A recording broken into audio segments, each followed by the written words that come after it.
Hi, my name is Dan Nelson. Thanks for watching this video. The question I get probably more than any other is, show us your technique, and that's exactly what I'm going to do. I'm going to show you how I finished this painting using what I call inside-out color. Let's begin with a painting I did of Greenville, North Carolina a couple weeks ago. There's my first splash, and here's my first perspective drawing. Now, let's go back to that first one. It looks like a complete mess, but if you look carefully, you'll find it's really not. It lines up with the perspective roughly.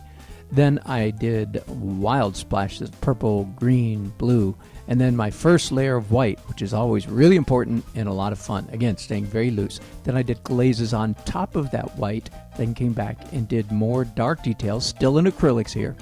This next layer is actually two steps in one. I did another layer of white and then began oil glazes on top of that white. Then dark details in oil. Then I did some light highlights in oil, a few mid-tones, and right here is the finished painting. Some very thick impasto there in the final stages, and that's what that painting looks like. So that's what inside-out color looked like when I was doing this painting. What would it be like if I was doing, say, a midday painting with a decidedly cool palette? Let's check it out with this painting right here. I set up my easel right next to the busy traffic on the south side of Raleigh, North Carolina to catch this classic skyline view. Here's my first splash, a lot neater than normal. Then this is actually two layers, dark and light. Then some acrylic glazes, notice the introduction of new color, then oil glazes, then dark details, and finally light opaque highlights. That went by so fast. Let's see it again real quickly. Layer 1, layer 2, 3, 4, 5, and done.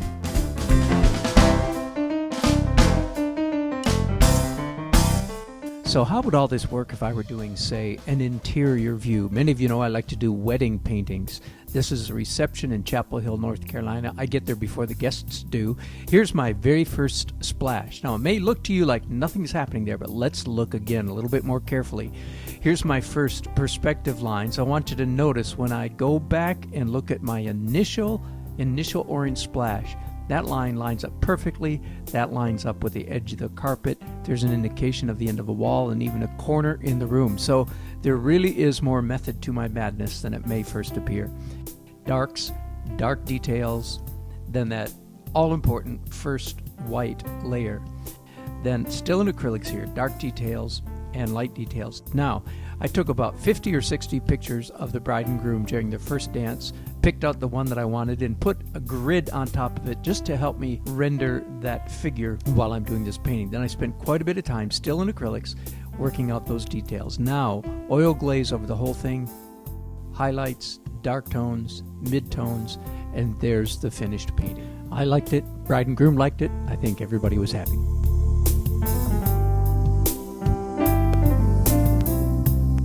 Let's do this just one more time. I've got an unfinished painting on my easel. It's a scene of downtown Raleigh. Here's my first splash, wild layers of blue, then a little bit of drawing and more glazes, and white opaque in acrylic, then some more acrylic glazes, finally moving on to oil, dark details, light details, and here's where the painting is right now. So at this point in this painting, I've got all the layers finished, all the inside-out color is done. The only thing I have to do is come back and do a few last details of light, opaque highlights. And I'll show you some of those right here.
So that's what I call inside out color. Why inside out? Because the color is inside the underpainting that I put down initially. Hope that helps. Hope you enjoyed it. If you want more information, click on one of the offers below.